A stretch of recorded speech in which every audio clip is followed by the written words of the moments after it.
તરીકે અને આ શિક્ષકોના પ્રતિનિધિત્વ તરીકે તમારી પાસે આવ્યા છીએ. આથી થોડા સમય પહેલા એસએફ હાઈસ્કૂલ જે છે એસએફ હાઈસ્કૂલની અંદર આ શિક્ષકો પાસે લાંચ માંગવામાં આવી હતી અને નગરપાલિકામાં બોલાવીને લાંચ માંગવામાં આવી હતી.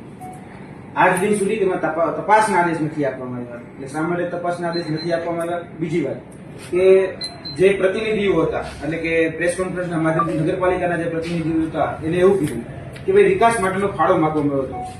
તો અત્યાર સુધી કેટલી જગ્યાએ નગરપાલિકાએ વિકાસ માટેનો ફાળો એ શિક્ષકો પાસેથી માંગ્યો એનો પણ અમારે જવાબ જોઈએ છે.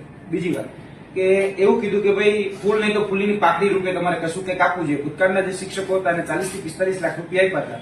તો અમારે એ પણ જાણવું છે કે 40 થી 45 લાખ રૂપિયા કોની પાસેથી લેવામાં આવ્યા અને ફૂલ નહીં તો ફૂલની પાકડી એટલે ફૂલની પાકડી લાખો રૂપિયાની થઈ ગઈ.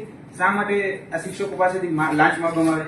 આ બધા જ એજ્યુકેટેડ છે, ટેટ ટાટ જેવી પરીક્ષાઓ પાસ કરીને આવ્યા છે, કેપેબલ છે અને જેટલી પણ કોમ્પિટિટિવ એક્ઝામ આવે એમાં ફૂલફિલ થતા હોય છે. તો આ લોકો પાસેથી લાંચ માંગવી એ કેટલું ઉચિત? અને અત્યારે ક્યાંક ને ક્યાંક મુદ્દો ભટકાવવાનો પ્રયત્ન થઈ રહ્યો છે. અમે મુદ્દાના ઉપર વાત કરવા માટે આવ્યા છીએ.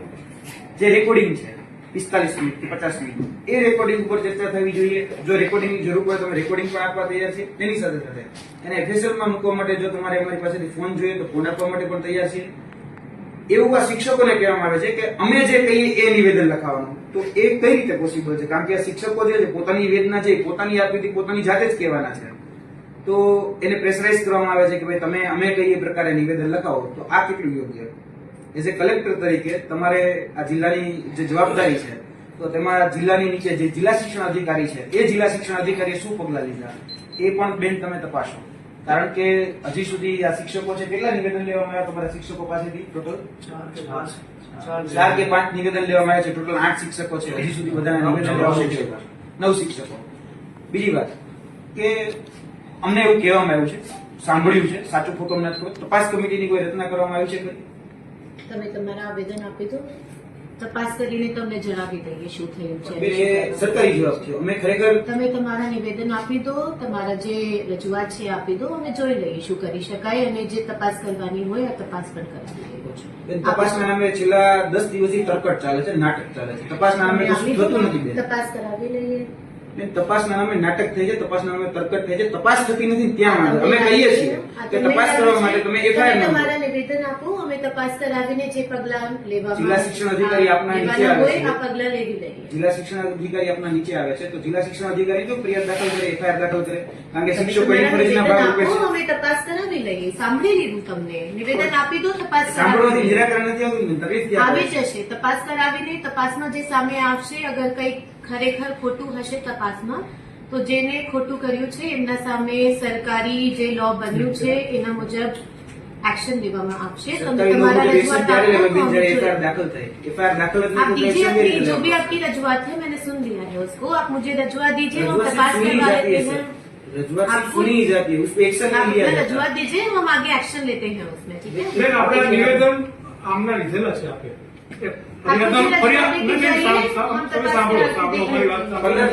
थोड़ा सा शांति से बात कीजिए शांति से मैं बोल रहा हूँ मेरी आवाज ही ऐसी है अभी मैं क्या करूँ 15 तारीखे બેન હું એમ જ કહું છું કે તમે આમના નિવેદન લીધા છે નગરપાલિકા પ્રમુખના અનુસંધાનમાં તમે આમના નિવેદન લીધા તમે આમની ફરિયાદમાં સામેવાળાના નિવેદન લીધે છે ખરા તમે કહો છો તપાસ અમે કરીશું તો આમની જે ફરિયાદ છે આમની જે ફરિયાદ 15 તારીખે કરેલી છે એ 15 તારીખે એમના નિવેદન વાત નથી આમના નહીં સામેના પક્ષના હજી સુધી નિવેદન લીધા છે કે નથી લીધા અમે જાણવા માંગીએ છીએ.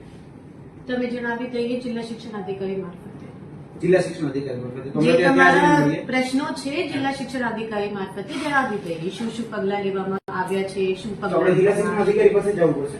તમે તમારા રજૂઆત આપી દો ને. હા આપણે તો આપીએ પણ અમે જિલ્લા શિક્ષણ અધિકારી પાસે જઈએ તમે તમારી રજૂઆત આપી દો. રજૂઆતો પણ હાટે થાય છે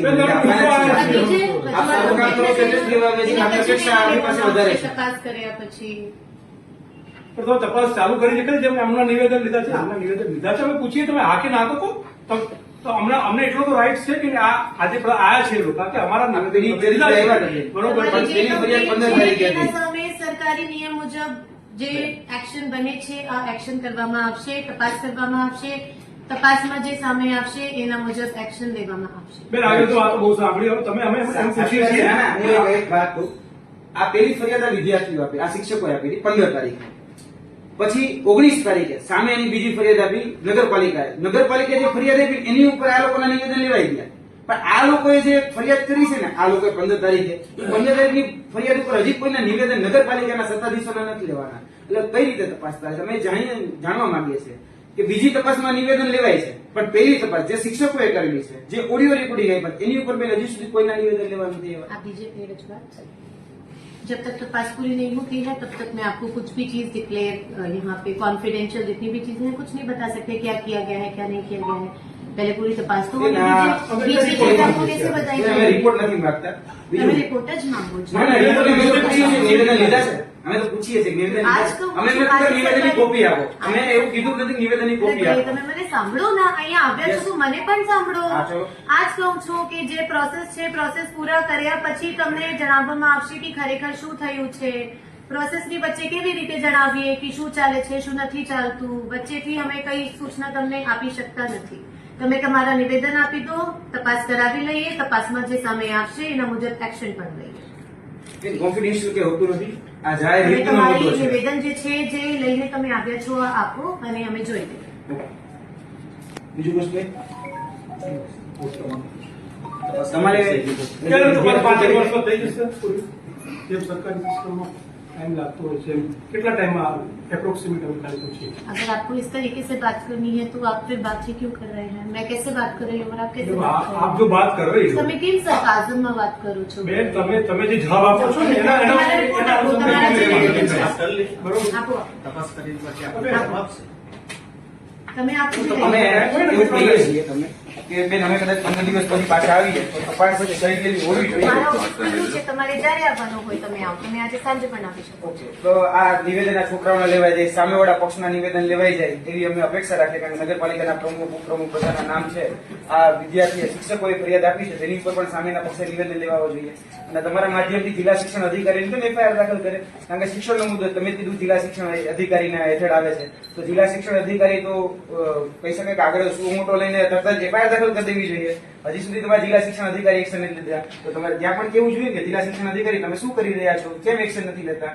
નહીં આપકા આવેદન લખશો તમને ફિક્સ પે માંથી ફૂલ પે માં નહીં આવે તો આ કઈ શિસ્તમાં આવે છે એટલે ભારતીય જનતા પાર્ટી જે પોતાના લેટર પેડ ઉપર જે આક્ષેપો કરી રહી છે અને શિક્ષકોને બદનામ કરવાના જે પ્રયત્નો કરી રહી છે અમે સ્પષ્ટપણે કહેવા માંગીએ છીએ કે એ શિક્ષકો કોઈ પક્ષના નથી આજે એ શિક્ષકોએ પોતાની વેદના પોતાની પીડા એ જાહેરમાં આવીને રજૂ કરી છે ગાંધીનગર જઈને પ્રેસ કોન્ફરન્સ કરીને રજૂ કરી એઝ એ વિદ્યાર્થી આગેવાન તરીકે સામાજિક આગેવાન તરીકે અમે એના પડખે ઉભા રહ્યા છીએ આ કોઈ પાર્ટીનો મુદ્દો છે જ નહીં આ ભ્રષ્ટાચાર વિરુદ્ધનો મુદ્દો છે આ ભાજપ વિરુદ્ધનો મુદ્દો નથી એટલે ભ્રષ્ટાચાર વિરુદ્ધનો મુદ્દો હોય ત્યારે ભાજપ શા માટે હર વખતે એવું માની લે છે કે અમારા વિરુદ્ધની લડાઈ છે કેમ કે ભાજપ એટલે કે ભ્રષ્ટાચારની જે પાર્ટી છે એવું માને છે કે ભાઈ કહી શકાય કે ભાજપને એવું લાગે છે કે ભ્રષ્ટાચાર અમે કર્યો કે ચોર કી દાઢી મેં તિનકા આ એના જેવું ક્યાંક ને ક્યાંક સાબિત થાય છે એટલે આરોપો આક્ષેપો ક્યાંક સાબિત કરતા હોય અથવા તો એને ક્યાંક એવું લાગી રહ્યું છે કે અમારી ઉપર જે આક્ષેપો છે એમાંથી ક્યાંક સત્ય અને તથ્ય જો બહાર આવ્યું તો મારે જેલમાં જવાનો વારો આવશે એટલે કહેવા માંગીએ છીએ કે ભ્રષ્ટાચાર છે એ ભાજપ માટે શિષ્ટાચાર ન હોવો જોઈએ આગામી દિવસમાં શું રણનીતિ આગામી દિવસમાં જો આની પર એક્શન લેવામાં નહીં આવે તો જિલ્લા કલેક્ટર શ્રીને પણ કહીને આવે છે કે 10 દિવસ કે 15 દિવસની અંદર જો આને નિર્ણય લેજો અને આની પર જો કોઈ એક્શન લેવામાં નહીં આવે તો 15 દિવસનું મેં આ માધ્યમથી અલ્ટિમેટમ આપે છે આપના પ્રેસ મીડિયાના માધ્યમથી પણ અમે કહીએ છીએ કે જો આની પર એક્શન લેવામાં નહીં આવે આની ઉપર કોઈ યોગ્ય નિરાકરણ નહીં આવે તો આ જ કલેક્ટર કચેરીની બહાર અને સામે રહી જે જિલ્લા એસએફ હાઈસ્કૂલ છે એસએફ હાઈસ્કૂલની બહાર અમે ધરણા પ્રદર્શન અને આંદોલન કરીશું આનું જો નિરાકરણ નહીં આવે તો અમે શિક્ષણ મંત્રીના ઘરનો ઘેરાવો પણ કરીશું અને શિક્ષણ મંત્રાલય જે જગ્યાએ છે એટલે કે સ્વર્ણિમ સંકુલ જે ગાંધીનગર વિધાનસભાની જે કચેરીઓ છે ત્યાં પણ અમે એનો ઘેરાવો કરીશું યુવરાજસિંહભાઈ તમામ સરકારી કચેરીઓમાં લાંચ રૂશ્વત વિરોધી શાખા દ્વારા બોર્ડ લગાવવામાં આવે છે કે જો તમારા પાસેથી કોઈ લાંચ માંગે તો અમારો સંપર્ક કરો આ મામલાની અંદર શિક્ષકો દ્વારા એસીબીને પણ લાંચ વિરોધી શાખાને પણ અરજી ફોરવર્ડ કરવામાં આવી છે ત્યારે શું તમે માનો છો કે એસીબી દ્વારા પણ આની ઇન્ડિવિજ્યુઅલ જ્યાં ઘરના ભૂવા અને ઘરના દાખલા હોય ત્યાં કોઈ પ્રકારની તપાસ ન થાય કારણ કે લાંચ માંગનાર અધિકારીઓ જે છે એ ક્યાંક ને ક્યાંક ભારતીય જનતા પાર્ટીના છે અને ભારતીય જનતા પાર્ટીની નગરપાલિકામાં બોડી છે અને ઉપર જે અધિકારીઓ જે અત્યારે હાથો બન્યા છે એ પછી નગરપાલિકા કહી શકાય કે અત્યારે જિલ્લા શિક્ષણ અધિકારી હોય કે બીજા અધિકારીઓ હોય જે હાથો બન્યા છે એ પણ અત્યારે ભારતીય જનતા પાર્ટીનો હાથો બનેલા છે. એટલે લાંચ રૂશ્વત બ્યુરોની તમે જે વાત કરી રહ્યા છો એ વાત સાચી છે. જે શિક્ષકો છે એને ફરિયાદ પણ આપી છે, પરંતુ એની ઉપર કોઈ કાર્યવાહી હજી સુધી કરવામાં નથી આવી. જ્યારે ભારતીય જનતા પાર્ટીએ પોતાના લેટર પેડ ઉપર 19 તારીખે જ્યારે કહી શકાય કે આવેદન પત્ર આપ્યું, તે આ ભારતીય જનતા પાર્ટીના લેટર પેડ ઉપર આવેદન પત્ર જે આપવામાં આવ્યું તો તેની ઉપર સીધી જ ફરિયાદ થઈ ગઈ, તેની ઉપર સીધી જ રીતે માંગણી થઈ ગઈ. શા માટે ભાઈ વિદ્યાર્થીઓ એ ઉપર જે શિક્ષકોએ જે કહી શકાય ફરિયાદ કરી એની ઉપર કેમ તપાસ ન થઈ? કેમ કે ત્યાં તપાસ થાય તો ઘણા બધા